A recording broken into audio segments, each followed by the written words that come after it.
Olivier Abel, bonjour. Bonjour. Vous êtes écrivain, philosophe, vous enseignez la philosophie à la faculté protestante de Paris et vous êtes l'auteur d'une biographie de Jean Calvin parue aux éditions Pygmalion. En votre compagnie, nous allons tenter de cerner Jean Calvin, personnage historique on ne peut plus controversé, figure emblématique de la réforme protestante.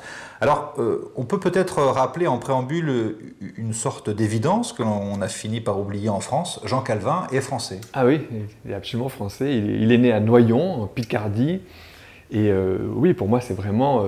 c'est même un des pères de la langue française moderne. Il est français, il a quitté la France à regret, vraiment.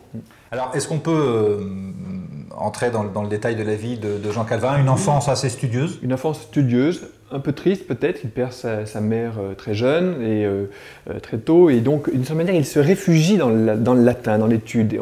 Il est passionné par le latin, il est passionné par les livres.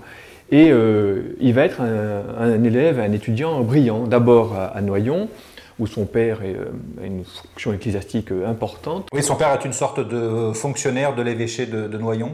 Oui, c'est un fonctionnaire chargé notamment de lever l'impôt ecclésiastique. Et donc Calvin connaît très tôt de l'intérieur toute la puissance économique de l'Église catholique, qui est formidable à l'époque, et notamment le trafic des indulgences, qui est donc l'idée que l'on peut acheter son salut, racheter ses péchés.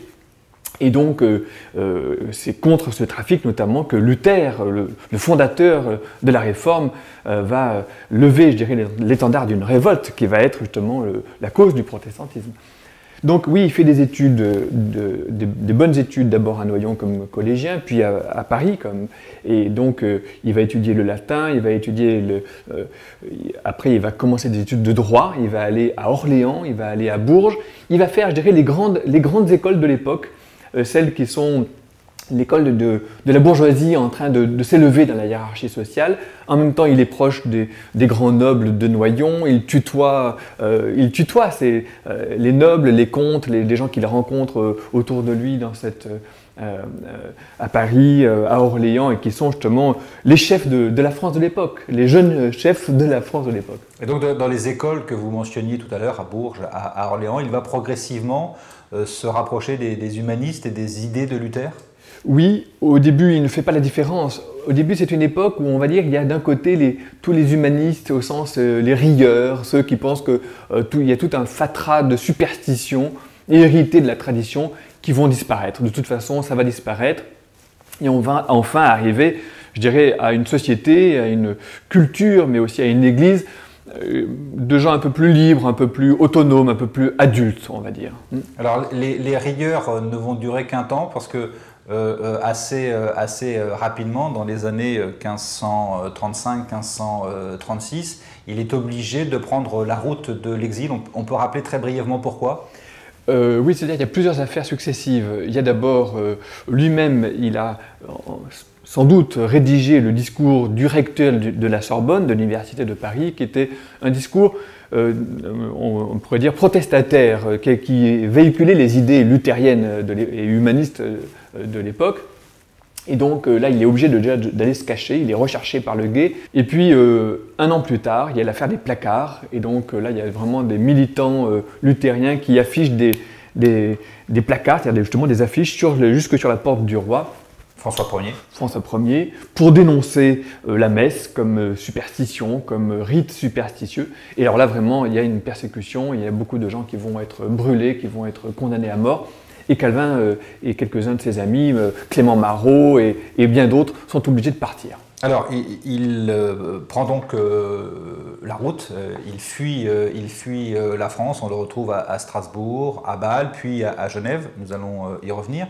Sur la route de l'exil, il écrit ce qui sera l'œuvre de sa vie, institution de la religion chrétienne. Oui, voilà. Il y a tout déjà dans cet ouvrage, il n'a que 26 ans quand il l'écrit. Oui, il a même 24-25 ans, il publie ça à 26 ans, c'est un livre extraordinaire, c'est le livre le plus interdit de l'histoire de France, il faut le savoir, c'est le livre qui a été le plus brûlé, il n'est même plus mentionné, on a oublié on a refoulé, à quel point on a refoulé l'institution de la religion chrétienne. Donc oui, c'est un livre qu'il est publié d'abord en latin, puis très peu de temps après, 3-4 années plus tard, en français. Et c'est un livre qui montre qu'on peut sortir, on peut quitter l'Église pour recommencer une Église plus large. Ce n'est pas du tout pour supprimer l'Église intérieure, c'est pour la recommencer sur des bases plus vastes, à l'échelle d'un monde qui est devenu plus large, qui s'est élargi. Hein. Il y a eu les grandes découvertes, et donc il s'agit de recommencer.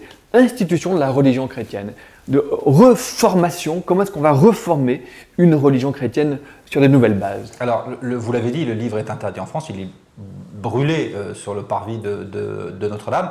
Cela étant, ailleurs en Europe, il a un retentissement incroyable.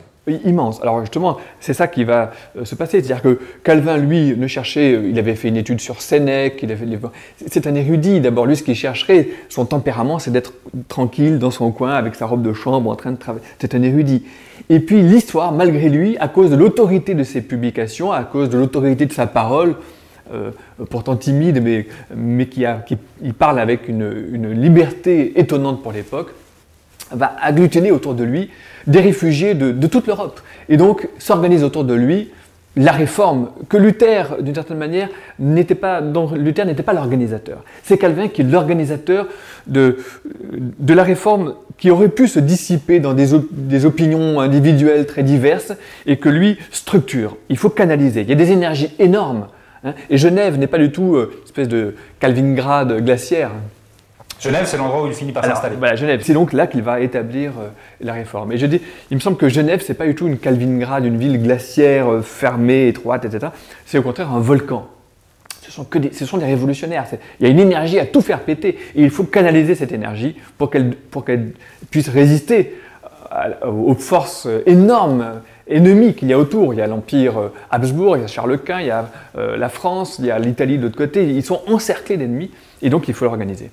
Ces idées vont rayonner à travers l'Europe. Il va tutoyer les princes, c'est-à-dire il est une sorte d'autorité morale. Il est l'autorité vers laquelle tout le monde se tourne, les princes de Pologne, Élisabeth d'Angleterre, donc des intellectuels, des princes, Henri de Navarre, sa maman, Jeanne d'Albret.